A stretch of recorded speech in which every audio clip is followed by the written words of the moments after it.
Je vous salue, peuple de Dieu. Soyez bénis dans le nom puissant de Jésus-Christ de Nazareth. Je me présente. Je suis la sœur Olu Stella Tunde Fumi. Avant, j'étais dans le monde. Je faisais des trucs pas bien. J'étais sous l'emprise de Satan. Je volais, je fumais, je me droguais, je sortais, je me prostituais, je sortais avec toutes sortes de personnes. En résumé, c'est ça. Et Dieu m'a délivré aujourd'hui. Donc, je viens vers vous raconter ce que Dieu a fait pour moi. Déjà, à l'âge de 9 ans, j'ai commencé, vu que moi, je viens d'une famille déjà, je viens d'une famille aisée. Et ma maman, c'est quelqu'un qui travaille beaucoup. Je n'ai pas connu mon père. Je l'ai pas connu. Je suis née, je l'ai pas connu. Mais j'étais sous l'appui de ma maman. Elle était là pour me soutenir et tout. Mais elle n'était pas, genre, présente avec moi parce que c'est quelqu'un qui travaillait beaucoup. Je ne la voyais presque pas. Et je me disais que je ressentais un vide dans mon cœur, il y avait un creux dans mon cœur, je me disais que personne ne m'aimait, que j'étais seule, que même ma maman n'a pas le temps pour moi, que ma maman ne me regarde pas. Et j'ai commencé à nourrir les pensées dans mon cœur. Et le diable a commencé à m'envoyer des mauvaises pensées en me disant que je ne suis pas obligée d'avoir l'amour de quelqu'un, je peux être moi-même, je peux m'aimer moi-même, je peux être indépendante. Donc je peux faire ce que je veux. Et à partir de ce moment-là, j'ai commencé à sortir. À mon jeune âge, je sortais déjà, je partais boire, j'avais déjà de très mauvaises fréquentations. Je marchais avec des personnes qui buvaient, qui fumaient, qui pratiquaient des mauvaises choses. Et c'est avec ce genre de personnes-là que moi-même j'avais envie de marcher. Parce que je me disais que je ne suis pas une bonne personne. Je ne suis pas une bonne personne, c'est pour ça que personne ne m'aime, que je suis comme ça. Alors je vais marcher avec des gens qui ne sont pas bien comme moi. Et dans cet élan-là, j'ai commencé à boire, j'ai commencé à fumer la cigarette. Je fumais la cigarette, je buvais. Et je rentrais très tard. À mon âge, je rentrais tard. Et quand je rentrais, ma maman se plaignait. Mais à ton si jeune âge, comment tu peux sortir? Et à chaque fois, on faisait des palabres. À 9 ans, j'avais déjà commencé à sortir, à faire des palabres avec ma mère. Parce que quand je rentrais à la maison, elle me disait, mais c'est pas normal qu'à cet âge-là, tu puisses sortir et tu rentres, tu sens l'alcool. Mais moi, je n'écoutais pas parce que je ressentais toujours ce vide dans mon cœur, un vide immense, que je me disais personne ne pouvait le combler. Donc, je vais vivre ma vie telle que je le veux et avancer comme ça. Et c'est ainsi, en 2019, ma maman a voyagé. Elle est partie à Dubaï. Et elle m'a fait comprendre qu'elle n'allait pas durer, qu'elle allait partir, c'est pour un moment, et qu'après, elle allait revenir. Mais quand elle partait, je me disais que, en fait, elle voulait juste se débarrasser de moi. Elle voulait juste me laisser partir, se débarrasser de moi. Et elle m'a laissé dans la maison où j'étais avec une nounou et une de mes sœurs. Mais c'est ma sœur en question, elle travaillait de 6h à minuit 23h. Du coup, elle n'était jamais là, elle n'était pas à la maison. Moi, j'étais seule là, livrée à moi-même. La nounou aussi qui était là, elle prenait pas soin de moi. Et j'avais déjà commencé, mes sorties, je sortais déjà de partout. Donc, ça s'est plus amplifié. Parce que j'ai commencé là à faire du n'importe quoi. Des fois, je ne rentrais même pas à la maison. Je reste dehors pendant 2 jours. Au moins 2 jours comme ça. Je reste dehors. Je ne fais que faire des bêtises. J'ai commencé à boire, je me sentais mal. J'ai même pensé des fois à me suicider. Et je suis tombée gravement malade parce que mon corps n'arrivait pas à supporter le fait que je puisse boire à cet âge, fumer, la fatigue, je rentrais pas à la maison. Donc ma maman a décidé de m'envoyer chez ma tante à Yopougon. Bon, quand elle était là en Côte d'Ivoire, on partait là-bas souvent et j'aimais bien parce que c'est une grande famille là-bas. Ils sont nombreux. 21, 22 comme ça. Et moi j'aimais être là-bas parce que au moins quand j'étais là-bas avec beaucoup de personnes et tout, je me sentais à ma place, je me sentais bien, je me sentais aimée. Et avant de partir chez ma tante, vu que j'étais quelqu'un, ma maman m'a donné assez de confort et tout, nous avons déplacé toute ma chambre, tous mes trucs pour installer ça chez ma tante. Et arrivé chez ma tante, nous avons pris une pièce de sa maison pour aménager et tout. Je suis restée là-bas quelque temps et après, elle m'a déplacée de chambre. Elle a mis ses filles dans la chambre aménagée pour moi et elle m'a mise dans la chambre où les hommes dormaient avec plusieurs hommes, plusieurs personnes. Moi, j'étais là-bas, il y avait des cafards, il y avait des souris dans cette chambre-là. J'étais pas à l'aise. En plus, je dormais par terre. Et c'était ma première fois que j'ai commencé à avoir ce genre de truc, que j'ai commencé à subir ça. Elle a commencé à me faire travailler parce que faut savoir que avant je travaillais pas. Maman m'apprenait quelque chose, quelques petits trucs et tout, mais je travaillais pas forcément. À chaque fois, travailler, je connaissais pas ça. Et quand je suis arrivée là-bas, elle me faisait puiser l'eau, je partais au marché, je faisais tellement de trucs que j'ai commencé à m'épuiser moi-même. Et un jour, je me suis assise, je me suis dit que, vu que ma maman n'est pas là et je suis toute seule, je vais me suicider. Donc, j'ai pris du Javel et j'ai mis du Doliprane bouillant dedans. Et j'ai bu. Et je suis partie me coucher. C'était le matin à 7 heures parce que je devais partir à l'école. Et je suis partie me coucher. J'attendais ma mort. Mais Dieu a fait grâce, je ne suis pas morte. Je me suis réveillée. Après ça, à 18 heures, j'ai vu que j'étais en forme, tout allait bien. Et j'ai dit que vu que Dieu ne veut pas que je meure, je vais moi-même détruire ma vie. Alors à partir de ce moment-là, j'ai commencé à sortir. À Yopougon, faut savoir que c'est un quartier assez populaire. Il y a beaucoup de personnes et beaucoup de jeunes qui sont dans la débauche. Donc moi, j'ai commencé à boire et j'ai commencé à marcher avec un jeune. J'étais encore une petite et je lui ai dit que je suis encore une petite fille et il y a certains trucs que je ne veux pas faire. Il m'a dit non, qu'il me comprend et qu'il veut marcher vraiment avec moi jusqu'au moment où je serai prête et tout. Et moi, j'ai accepté. Nous étions ensemble. Et un jour, parce qu'il avait un magasin d'habits à Yopougon. Et un jour, on était ensemble. Il m'a dit qu'il veut que je l'accompagne chez quelques de ses amis. Il va les voir et tout. Et j'ai accepté. Nous sommes arrivés là-bas. C'était dans un coin, un petit espace comme bar. Il y avait ses amis là-bas. Il y avait que des garçons. Et moi, je lui ai dit que je me sentais pas à l'aise parce qu'il y avait que des garçons. Il m'a dit que non, c'est pas grave, lui il est avec moi et tout, que même si je connais pas les gens, lui il est là. Et il m'a demandé quelle boisson je voulais, j'ai commandé du jus. Et il est parti au comptoir chercher, je savais pas qu'il avait mis quelque chose dans ma boisson. Et quand j'ai bu, j'ai commencé à devenir autre chose. Il y a un jeu que la jeunesse connaît certainement, qu'on appelle un appel 2. Un appel 2, c'est le jeu, c'est un jeu pendant que vous êtes en train de boire. L'autre peut dire, l'autre peut être 1, l'autre peut être 2 et on commence à jouer, l'autre appelle l'autre, si tu réponds pas, tu bois. Et moi, je connaissais pas ce jeu. Et vu que je connaissais pas, j'étais naïf, ils m'ont dit, ah non, on va jouer un appel 2 avec Vaudi. Il y a une boisson ici qu'on appelle Vaudi. Qu'on va jouer un appel 2 avec cette boisson-là et il y aura rien, t'inquiète pas. Lui, il m'a dit, je suis là, t'inquiète pas. Donc moi, je l'ai cru, lui a fait confiance. Et on a commencé à jouer au fur et à mesure, vu que moi, eux, ils étaient dedans il y a longtemps, ils connaissaient le jeu. Moi, je connaissais pas. Donc, au fur et à mesure, on jouait, je buvais, je me saoulais. Et quand il a vu que j'étais saoulée à un point, que je pouvais même pas respirer, ma poitrine devenait lourde sur moi, je savais même pas comment faire. Il m'a pris avec ses amis, il m'a envoyé dans une chambre d'hôtel. Et arrivé, Dieu merci, vu que moi, quand je suis stressée, faut savoir que quand je suis stressée, en même temps, je commence à saigner. Et Dieu merci, le Seigneur a fait que j'ai commencé à avoir mes menstruations venues. Donc, ses amis m'ont dit, ils ont dit que bon, comme eux peuvent pas me toucher parce que voilà, je suis en menstrue. Mais lui, il a dit non, que moi, je suis sa go. Donc, lui, il va faire ce qu'il veut de moi. Et après ça, il a fait ce qu'il voulait. Et je me suis évanouie pratiquement. Je savais même plus ce qui se passait. Mais j'étais quelqu'un, mes parents m'ont toujours appris d'écrire leur numéro dans mon sac, au cas où il y a un problème. Donc, dans l'un de mes cahiers, il y avait forcément le numéro de un de mes parents. Et c'était le numéro de ma soeur qui était dedans. En ce temps-là, ma maman elle venait d'arriver de Dubaï. Mais vu que j'étais en pleine année scolaire, elle ne pouvait pas m'enlever là-bas comme ça. Donc, j'étais toujours chez ma tante. Et ils ont appelé ma grande sœur pour lui dire que ta sœur est dans le coma, elle est à Yopougon et tout, venez me chercher. Donc, elle et ma mère sont venues me chercher et m'ont emmenée à l'hôpital. Je suis allée à l'hôpital. Ils m'ont dit non, c'est rien de grave, j'ai juste des infections et tout, mais ça va passer. Mais j'ai commencé à ressentir de l'amertume dans mon cœur. Quelque chose que je n'avais jamais ressenti. J'ai commencé à détester tout le monde. J'ai commencé à moi-même me détester. Je ne voulais sentir personne autour de moi.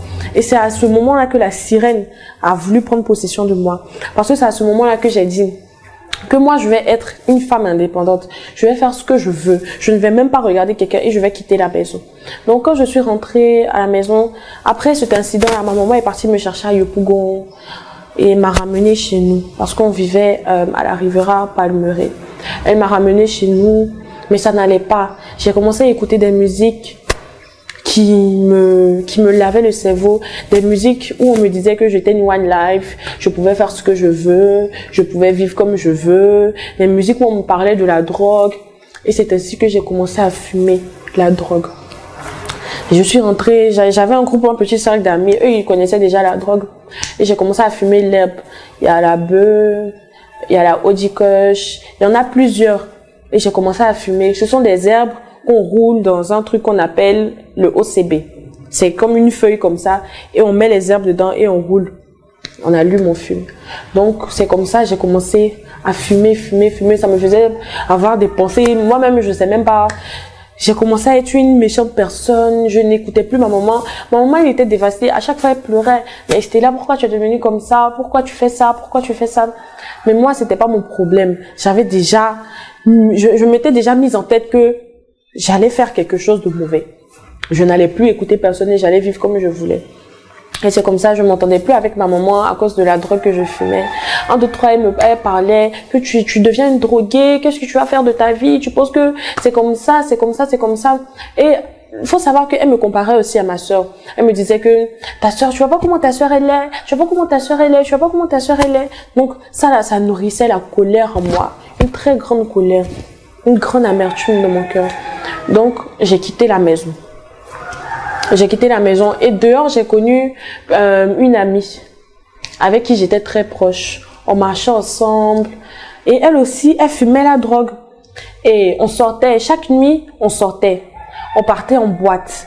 Il y a plusieurs boîtes de nuit, il y a plusieurs en Côte d'Ivoire. Et dans cette période-là, c'est une boîte qu'on appelait le Bamboo Land, le Jakers. C'est là, c'était les boîtes choc. Donc c'est là qu'on partait, on trouvait tous les jeunes de Cocody, tous ceux qui pouvaient être là. Et à cet instant-là, moi, j'ai commencé à me percer. J'ai eu des piercings sur mon nez, j'ai fait 2 piercings sur mon nez, j'ai fait sur mes oreilles, sur mon nombril, sur ma langue. Et j'ai fait aussi sur ma gencive. Je m'habillais, j'ai commencé à m'habiller comme une prostituée. Je portais des habits où j'étais quasiment nue. Que des fils de tissu sur moi qui couvraient ce que seulement ça devait couvrir, mais tout le reste de mon corps était nu. Et je me promenais comme ça. On partait en boîte pour séduire les hommes. C'est là la sirène a commencé à travailler dans ma vie, à opérer. Quand je vais en boîte de nuit comme ça, quand j'arrive, que je vois des gars, je dis non, ce gars-là, moi je vais l'avoir. Je vais faire ce que je veux avec lui. Et forcément, comment ça va se passer là? Je vais l'avoir. Et c'est comme ça que j'avais commencé à vivre ma vie. J'ai connu des personnes aussi qui m'ont mise dans le broutage. On avait des réseaux internet, on parlait avec des blancs. Vu que moi, eux ils étaient des gars, moi j'étais une femme. Donc ils prenaient ma voix, c'est ce qu'on appelle le calling. Quand ils parlent avec le blanc, quand le blanc demande à faire des vocales, des choses, pour voir si c'est vraiment une femme ou si c'est réaliste. Moi, je prends le relais, je commence à parler avec lui, je le blague, je lui dis oui, c'est vrai, je commence à parler avec lui. Et il nous envoie de l'argent. Et c'est par cet argent-là qu'on arrivait à vivre parce que c'était des fois plusieurs millions qu'ils pouvaient envoyer, On retirait des gros coupons. Les coupons, c'est comme des chèques en fait, qu'on part retirer. On va donner à un buraliste. Et il va faire le processus pour nous donner l'argent. Et c'est comme ça, c'est par ça qu'on vivait. On partait à Sini, partout. J'étais quelqu'un, j'aimais les sensations fortes. Donc j'étais toujours dans les voitures, à fond, je suis saoulée, à fond la caisse. Et on roule, on boit, on fume la drogue dans les voitures. Et j'ai fait ça avec plusieurs artistes, que je vais taire les noms. Mais j'ai fait ça avec plusieurs artistes que vous connaissez. On sort, on part partout, on boit, on fume. On va à Sini, on revient. Mais j'avais commencé à... Je m'en foutais complètement. Je ne regardais personne. Ma maman, elle pleurait. Il y a mes amis qui me disaient, Stella, arrange-toi. Stella, fais ça. Stella, fais ci. Parce que, voilà, ta maman pleure. Ta maman a besoin de toi. Mais moi, je me disais que si elle avait besoin de moi, là, parce que elle n'allait pas me laisser vivre la vie que j'ai vécue à Yopougon. Elle n'allait pas me laisser... Si elle était... Moi, je me disais que si elle m'aimait vraiment, là, la vie qu'elle m'a laissé vivre à Yopougon, là, elle n'allait pas permettre ça. Mais je suis restée là-bas quand même. J'ai vécu cet enfer-là. Et rien ne s'est passé après. Donc, je continuais à vivre ma vie dehors. Je sortais, je buvais, je fumais. Et un jour, je me suis assise et j'ai réfléchi. J'ai dit, Mais Seigneur, qu'est-ce que tu veux de moi? Parce que malgré que j'étais dehors, hein, des fois je m'assois et je pleure. Je ressens un vide dans mon âme, dans mon cœur. Je ne sais pas quoi faire. Je pleure jusqu'à ne plus pouvoir respirer. Je suis étouffée dans mes pleurs. Je dis, Jésus, je sais que tu m'entends. Je sais que réellement tu existes. Je sais que réellement tu es là. Donc si tu peux m'aider, s'il te plaît, aide-moi. Ne me laisse pas mourir dans ça. Parce que je n'arrive plus à m'en défaire. J'ai commencé quelque chose que je ne peux plus m'en défaire. Aide-moi. Et c'est à partir de cet instant-là que même les choses même se sont aggravées. Parce que comme le diable ne voulait pas me laisser sortir de ça là, il voulait me montrer qu'en fait Dieu n'existe pas. Que ces prières que je faisais à Dieu là, il n'y avait pas de Dieu, Dieu n'entendait pas ça. Donc c'est là que j'ai commencé à prendre la cocaïne. J'ai commencé à taper la cocaïne. J'ai commencé à prendre avec des artistes. Eux-mêmes, on appelle le langage, c'est casser ta patte. Casser ta patte, c'est dire que, bon, genre quelqu'un la personne qui t'a donné pour la première fois la cocaïne. Donc on disait ça comme ça, que c'était là qui va casser ta patte, cherche quelqu'un. Parce que j'avais des personnes autour de moi qui me disaient, mais c'est maintenant, tu peux casser ta patte, faut casser ta patte, que faut laisser la Audi, ça c'est plus dans le même giga, on n'est plus dans le même niveau, donc tu peux maintenant casser ta patte. Donc on est parti un jour chez un gars et il a fait sortir la cocaïne, il a tracé, on trace ça sur des téléphones, c'est un téléphone qui est là, tu mets un peu de briquet dessus pour essayer parce que c'est un peu humide, donc tu dois réchauffer ça. Tu mets du briquet dessus pour réchauffer et tu prends une carte, soit une carte de crédit, une carte bancaire, ça dépend, quelque chose qui peut casser ça en fait parce que c'est comme des grains. Et il fait des rails, des lines comme ça. Et il m'a donné, j'ai pris, j'ai tapé. Et à partir de cet instant-là, j'étais même plus dans le même giga qu'avant. Je me disais, non, mais je suis arrivée quelque part. Parce que je ne me sens plus. Parce que une fois que tu prends la cocaïne, déjà, tu peux pas dormir. Tu peux pas manger. Tu peux rien faire. Tu es là, tu es arrêté. Tu es là comme ça. Donc tu ne ressens rien. Et ça apaisait ma douleur parce que je ne ressentais plus que j'avais un vide en moi, je ne ressentais même plus que j'avais quelque chose en moi, j'avais un cœur, je ne ressentais plus rien. Et à cet instant-là, je pouvais faire tout ce que je voulais. Tout ce que je voulais. Et c'est comme ça que j'ai commencé à prendre la cocaïne. Et un jour, il y a une histoire qui s'est passée tellement que j'étais accro et j'étais devenue méchante. Nous, on était le genre de filles, je marchais avec une fille là. On était le genre de filles, genre on se faisait les filles indépendantes, les filles battantes et tout. Donc c'est nous, on a l'argent, c'est nous, on sort, c'est nous, on est dans les résidences, nous, on a tout. Donc il y a des petites qui nous enviaient. Il y a des petites filles qui voulaient, mais elles disent, ah, mais tu me plais, tata, s'il te plaît, je vais être comme toi. Et il y a une fille, là. Elle voulait être comme moi. Elle dit non, qu'elle veut faire même chose comme moi, là. Elle veut devenir comme moi, qu'elle veut que je sois sa coach et tout, que je lui plais trop. Donc, ce jour-là, je dis que tu es sûr que tu veux que je t'apprenne des choses. Elle dit oui. Elle dit donc, tout ce que je vais te dire de faire, là. Tu vas pas dire non, hein. Elle dit non, je peux même pas dire non. Et moi, j'ai pris ma pote à côté, mon amie proche. Et je lui ai dit que cette fille-là, on va lui faire un coup aujourd'hui, là, demain, elle va même pas venir dire que non, elle va être comme quelqu'un encore. Et on est en train de rire. On est rentré, elle est venue dans notre résidence, on est rentré. J'ai pris la cocaïne, on appelle ça la coco. J'ai pris la coco, ou bien le Pablo Escobar, ça dépend. Et j'ai pris, c'est des noms de code, en fait. Et j'ai tracé, je lui ai donné. Il dit non, pardon. Il dit bon, si tu veux pas, c'est que tu peux partir, hein, et puis tu causes plus, nous. Tu peux partir, parce que moi, il n'aime pas les petites filles, les gamines. Si tu as peur de ce petit truc-là, c'est que non. Tu peux pas faire ce que nous on fait, là. Il dit non, si je vais le faire. Donc, je lui ai donné la raille de cocaïne, elle a tapé. Et je dis non, c'est pas assez, faut reprendre encore, faut reprendre. C'est petit, ce que tu as pris. Elle dit mais je connais pas, il dit ça me fait quelque chose. Il dit que si c'est ça, c'est que ce soit de ma maison. Elle dit bon, ok.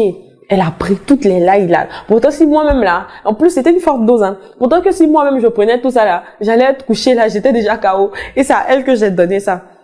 Elle est devenue comme folle dans la maison. Elle sautait, elle était excitée. Et j'ai pris Aurélia de côté, j'ai commencé à rire. Je dis mais cette fille elle est bête.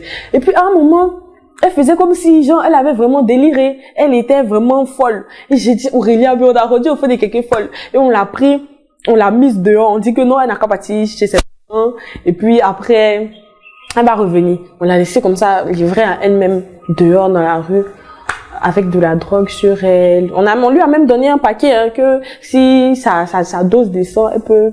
Donc tout pouvait lui arriver, tout pouvait se passer. Et c'était ce genre de personne-là que j'étais, en fait. J'avais commencé à être méchante. Je m'en foutais de quelqu'un. Je m'en foutais des sentiments que quelqu'un pouvait avoir pour moi. C'est comme ça. Et j'ai commencé à sortir avec un gars, c'était un beatmaker. Et il était beaucoup dans le milieu de... En tout cas, il était beaucoup proche de certains artistes parce qu'il venait dans le studio pour enregistrer, faire des trucs. Et moi, à partir de ce moment, j'ai commencé à être au studio tous les jours. Et j'aimais chanter. Le Seigneur m'a donné une voix pour ça. Et j'aimais chanter. J'étais au studio un jour et j'ai dit que je veux chanter une chanson qui parle de moi, qui parle de tout ce que j'ai vécu. Et j'ai fait un son seul dans mon giga. J'ai fait un son seul dans mon giga parce que je me disais que j'étais seule dans ma bulle en fait. J'étais dans un conte de fées, dans une bulle, dans un monde imaginaire, un monde qui n'existe pas. C'est dans cette bulle là que j'étais. Et j'ai chanté ma chanson seule dans mon giga et les gens appréciaient, les gens aimaient. Ils ont dit ah lui tu as un talent et nous on veut que tu travailles avec nous. Il y a des maisons de production qui ont commencé à m'appeler. Nous on veut que tu travailles avec nous. Moi je veux que tu sois dans mon label, un staff. Bon le label là c'est une équipe composée de musiciens, de tout en fait. Il y a même ton manager dedans, il y a tout. C'est ça qu'on appelle un label. Et ils ont commencé à me contacter, qui voulaient travailler avec moi, ils voulaient travailler avec moi. Et c'est à partir de ce moment-là que j'ai dit, Seigneur, ma vie est en train de se gâcher comme ça. Si je rentre dans le milieu de la musique là, moi je sors plus. Si je rentre dans le milieu de la musique, que tu ne m'aides pas là, je ne sors plus. Si je suis rentrée dans ce milieu-là, que tu ne m'as pas retiré de là, c'est que tu ne m'aimes pas, c'est que tu m'as abandonné. Et à partir de là, j'ai vu que tout s'améliorait, je commençais à sentir des présences en fait autour de moi. Je commençais à sentir la présence de Dieu. Des fois, quand j'étais tellement mal, que je me droguais à ne pas en finir, parce que je n'arrivais pas, la douleur était tellement forte, intense, que je ne savais pas quoi faire. Donc, je sentais une présence venir m'aider à calmer mon cœur, comme si une main touchait mon cœur pour me calmer et tout. C'était le Saint-Esprit, en fait. C'était le Saint-Esprit qui venait me calmer, qui venait m'apaiser, apaiser mon cœur et mon âme, parce qu'il savait que je souffrais. J'étais sous l'emprise de Satan, je ne pouvais rien faire et je souffrais énormément. Donc, après l'étape de la cocaïne, vu que ma douleur s'amplifiait de jour en jour, parce que à chaque fois, des gens m'appelaient pour dire, hey, ta maman est malade, ta maman elle a ça, elle a ça. Et ça me faisait mal au cœur. Et je pensais à mon papa, je me disais que celui-là, il m'a abandonné, il m'a laissé. Parce que, faut savoir que ma maman m'a dit que j'ai été un enfant désiré. J'ai été un enfant désiré. Et c'est la sorcellerie qui a gâté entre elle et mon papa. Donc, je détestais déjà mes grands-parents. Je détestais ma famille, je détestais mon père, j'ai commencé à avoir la haine pour ma mère, je ne voulais sentir personne. Et je me suis mise encore à une autre drogue qu'on appelle la ligne. La ligne, c'est des médicaments mélangés qui forment la ligne, mais plus précisément le fond. Le fond, c'est un traitement pour des personnes âgées, malades, et on donne ça seulement sur ordonnance, parce que c'est un médicament fort. Et nous, on prend ça. On sait même pas, moi je sais même pas, mais si je donne l'argent, moi je sais même pas comment il fait pour avoir ça dans les pharmacies. Mais si moi je donne l'argent à un gars, je dis trouve-moi le fond là. Il part et il m'envoie ça à la bouteille. Et c'est comme ça, on prend du Sprite, une bouteille de Sprite, et on met dedans, on mélange. La couleur, ça peut devenir violet, orange, ça dépend. Ça devient de la ligne. Et quand tu bois là, c'est plus que même, si tu prends la ligne là, tu te retrouves au pays des merveilles, Alice au pays des merveilles. Parce que tu commences un jour là, j'ai bu ça. C'était en plein 14 heures, il faisait chaud. Et je partais à Coco Vico, je partais me percer, je partais faire un piercing. Je marchais là. J'étais avec ma camarade là, ma pote avec qui j'étais proche là. On partait se percer. Et j'ai vu des gens qui dansaient la samba, qui ont commencé à taper, comme les gens à Hawaï qui dansent les danses comme ça là, avec les choses sur les reins, les chapeaux. J'ai commencé à voir les gens taper, danser, taper partout. J'ai dit, attends Aurélia, tu vois ce que je vois? Elle dit, non man, t'es stone. En fait, quand on te dit que t'es stone, c'est parce que tu es déjà dans le délire quoi. Tu es déjà drogué, donc c'est normal que ça se passe comme ça. Elle dit, non man, t'es stone, machin, on va partir. J'ai dit, non man, je suis pas stone. Je suis pas stone. Je suis en train de voir les gens. Tu les vois pas, ils sont en train de taper. Elle dit, man, faut arrêter, les gens vont savoir que tu as liné. Après ça, on est parti, mais je divaguais. Je voyais les gens. Si, je peux voir quelqu'un, il est là, il est devant moi. Mais moi, je le vois comme s'il est arrêté là-bas. Ils sont plusieurs alignés comme ça. Pourtant que c'est une seule personne, il est juste arrêté devant moi. Ça faisait des effets. Quand tu te couches là, si tu as fermé les yeux, tu tombes dans les niveaux, dans les dimensions. Tu t'en vas. Pourtant que tu es couché, mais c'est comme si ton âme descend dans les trous noirs. C'est quelque chose de bizarre même, ce truc-là. Et j'ai commencé à prendre ça pour commencer à avoir la joie. Parce que quand je suis comme ça, je suis excitée. Quand je bois la ligne là, parce que je n'avais rien qui pouvait m'apporter. En fait, chaque drogue pour moi était un élément essentiel pour quelque chose. Si je prenais la bœuf comme ça là, c'était soit pour ressentir un peu d'amour, pour ressentir quelque chose. Parce que quand je prends la bœuf là, je suis calme, je suis douce et voilà.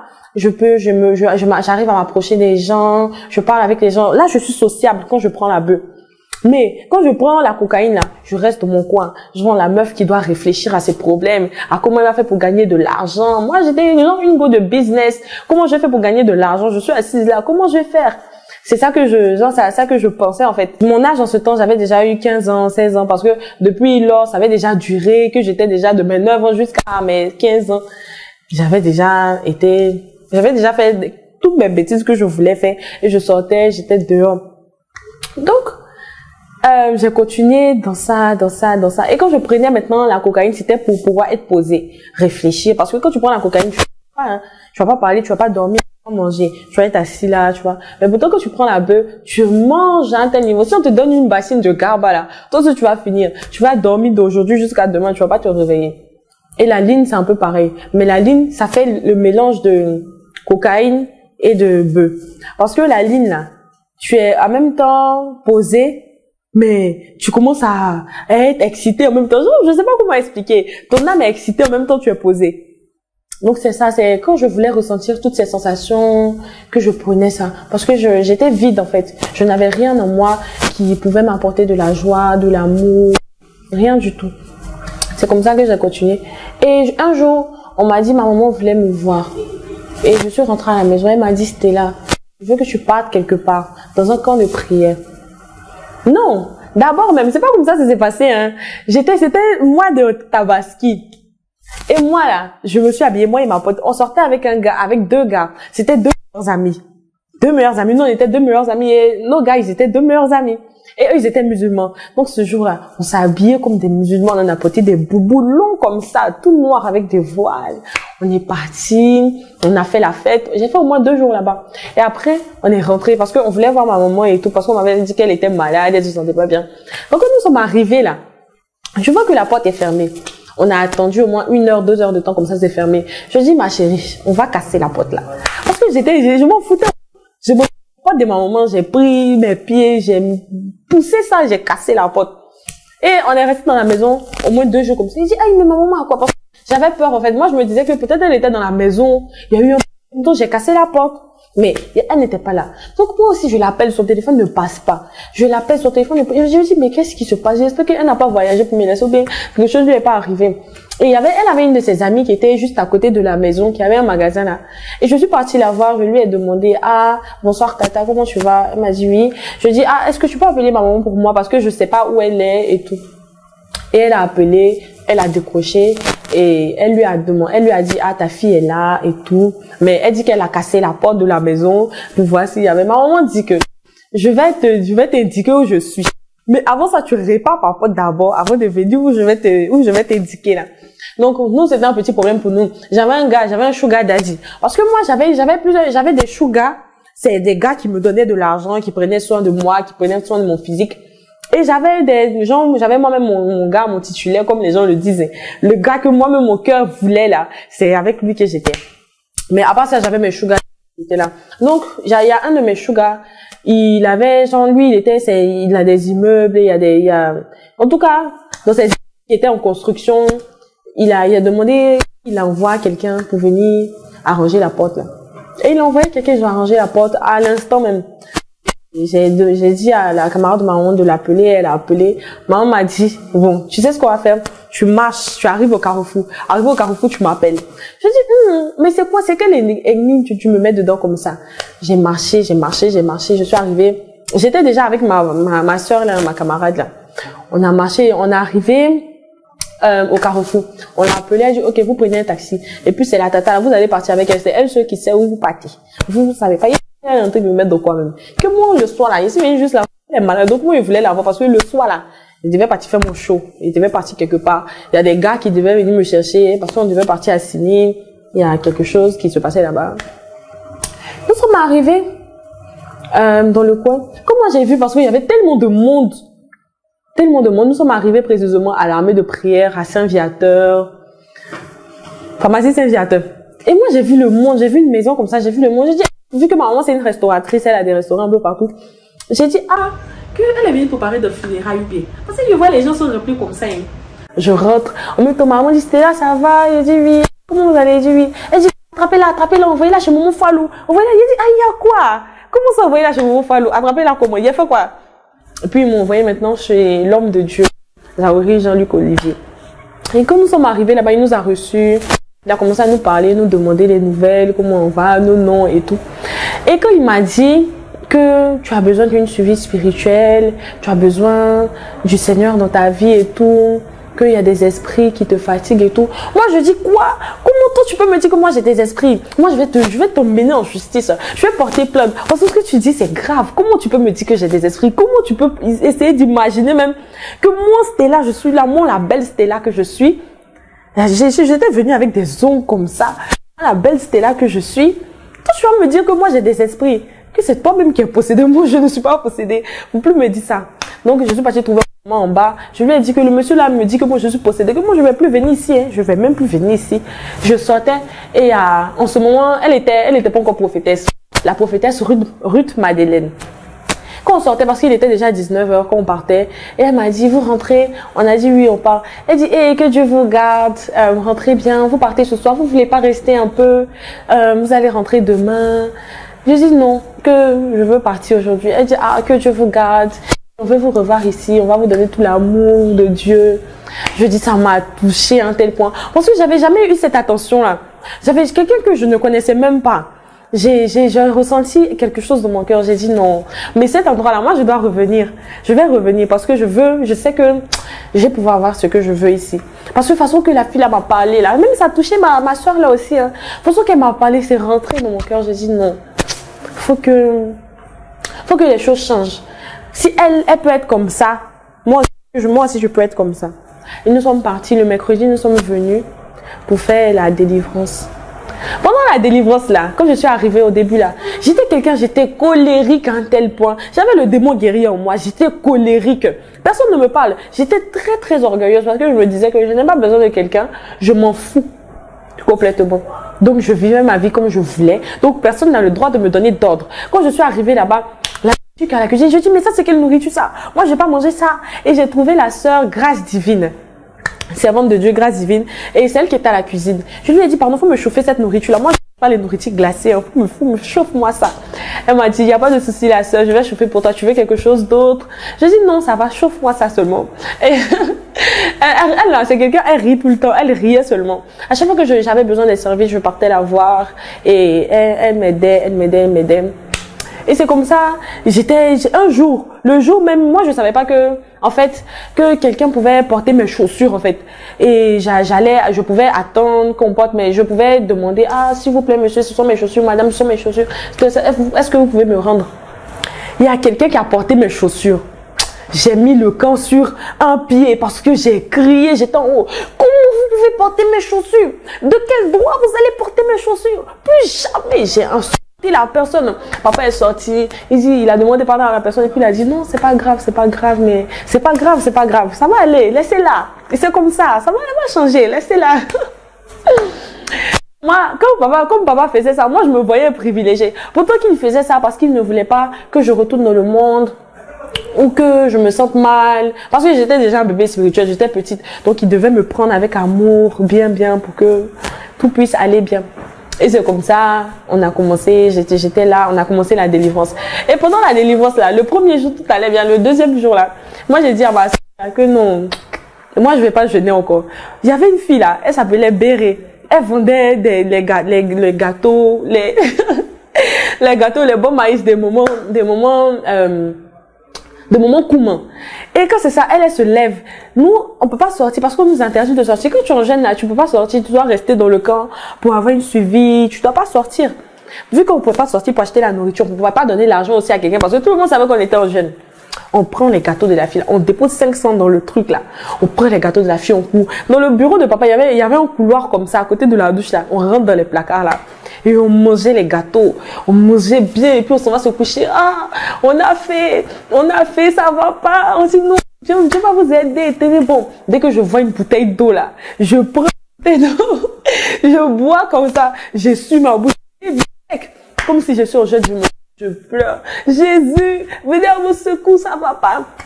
Jusqu'à même malgré ça, tellement que le Seigneur est amour là, malgré ça, il m'a délivré quand même. J'ai été délivrée au 4e jour. Moi et ma soeur, nous avons été délivrés au 4e jour. Il nous a délivrés malgré qu'on trichait dans le jeûne, malgré tout, tellement qu'il nous a aimés, tellement qu'il ne voulait pas qu'on repasse. Et à ce moment-là, moi, ma soeur là, parce que on a commencé à porter maintenant des habillements, des habits décents. Et ma soeur là maintenant disait que non, mais c'était là. Oubliez que l'argent doit tomber. Donc, il faut faire, on va partir. J'ai dit, mais toi, tu n'as pas entendu. On dit que quand on finit de délivrer ça, on va plus. Elle dit, quoi? Moi, je vais rester ici. Je peux jamais rester ici. Donc, voici les cours qu'on faisait. Chaque vendredi soir, comme ça, parce qu'on avait mis les perruques, les choses comme ça, les habits sexy dans nos valises en bas. On a ouvert le truc là, parce que vous savez, dans la valise là, il y a un petit truc en bas comme ça. Donc, on a caché ça là-bas et puis on a mis nos habits dessus. Donc, on prend les vendredis, on met ça dans un sachet, on sort, on va se promener, on boit, tout. Un jour, on a dit à l'homme de Dieu qu'on partait retirer. On partait, donc, j'ai dit que ma soeur Aurélia, son oncle habitait tout près là, qu'on allait partir prendre d'autres de ses habits. Et nos habits sont sales là, on pouvait se pressing. Pourtant que c'est même pas ça qu'on partait faire. On partait se cacher derrière le mur là, pour porter nos perruques, se maquiller, pour partir dans nos valvales. Et c'est ce qu'on a fait. On est sorti. Et même quand nous sommes montés dans le taxi là, il dit, mais vous les jeunes d'aujourd'hui là, hein, donc c'est ça que vous faites. J'ai dit, monsieur, c'est pas votre problème. Si vous avez votre argent. Et c'est comme ça que ça a commencé, ça a continué. Et à un moment, ma soeur, elle est partie, elle m'a laissé. Elle a dit qu'elle pouvait plus supporter de rester au camp, qu'elle veut même plus se cacher parce qu'elle veut être libre. Elle m'a laissé. Et moi aussi, à un moment aussi, j'ai dit non, que c'était pas ma voix qui était de faire affaire de Dieu là. Et c'est vrai que je ressens la plénitude ici, mais c'est pas ma voix. Donc je suis repartie. Et quand je repartais, mes parents me disaient que non, c'est qu'elle a fait de dépouillement ici dedans, que non, qu'il a fini ma délivrance, c'est bon, que je peux être une fille normale, je peux m'habiller correctement, je peux mettre mes parfums, je peux mettre mes perruques, il n'y a pas de souci. Mais j'ai fini ma délivrance et qu'après ça maintenant je peux être sage, j'ai pas besoin de faire des bêtises, j'ai pas besoin de faire ce qui n'est pas bon quoi. Et c'est comme ça, j'ai recommencé. Parce que après, faut savoir qu'après la délivrance, si tu repars faire la même chose là, les démons reviennent. Hein. 7 fois plus fort, ils reviennent. Du coup, ils sont revenus même avec une force là. Et j'ai commencé à faire plus pire. Là, ma maman, elle me voyait même plus. Et elle, un jour, j'ai commencé à sentir que ça n'allait plus. Ça n'allait vraiment pas. Je sentais un esprit de mort. Parce que, faut savoir que le Seigneur, il me prévenait. Hein, à chaque fois qu'il y a quelque chose là. Ça, c'est le don qu'il m'a donné. Il me prévient. Si quelque chose doit m'arriver, il me prévient. S'il y a quelque chose, s'il y a un danger quelque part, il me prévient. Et il a montré en songe à ma maman que quelque chose allait m'arriver. Il a montré en songe à ma soeur que quelque chose allait m'arriver. Et moi-même, il m'a révélé ça. Alors, j'ai dit non, que moi, je ne peux pas mourir. Parce que la vie, elle est belle pour que moi, je meure. Et quand je suis revenue à la maison de prière, j'ai fait ma délivrance. Je me suis concentrée vraiment. Genre, je voulais vraiment changer. Je voulais laisser le monde. Parce que j'ai commencé à ressentir du dégoût, en fait, pour le monde. Le Seigneur, même là, parce que le diable a dit, il a dit à quelqu'un, genre dans un songe, que moi, il est assoiffé de mon âme. Donc, la prochaine fois que je retourne dans le monde, ça ne sera pas bon. Donc, moi, j'avais peur de repartir. Je me disais que, pardon, faut pas, je vais mourir. Oh. Donc, c'est non, faut pas, je vais mourir. Là, je suis restée jusqu'à... Et j'ai commencé à avoir l'amour du Seigneur dans mon cœur. Le Seigneur m'a délivré. Il m'a emmené à changer. Avant, là, bon, maintenant, ça va.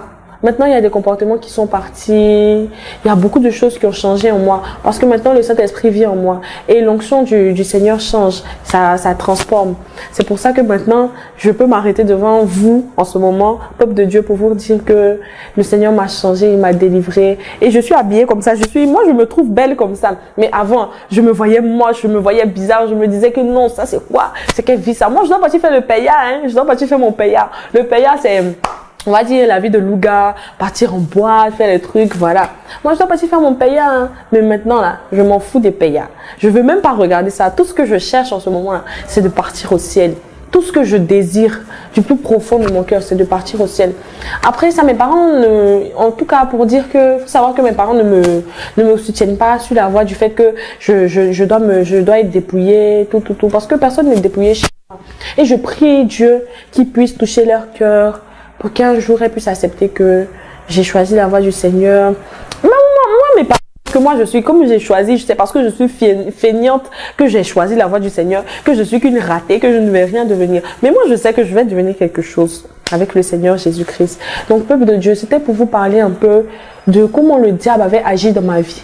Et je vous exhorte aussi, je vous demande aussi, si vous êtes dans le même problème que moi, dans les mêmes situations que moi, si vous ressentez des choses, vous n'allez pas bien, vous pleurez des fois, c'est Jésus-Christ qui est votre solution. Vous vous confiez en l'Éternel, il ne vous décevra point.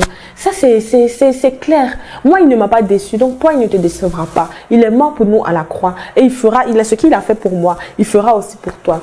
Merci, peuple de Dieu, que Dieu vous bénisse.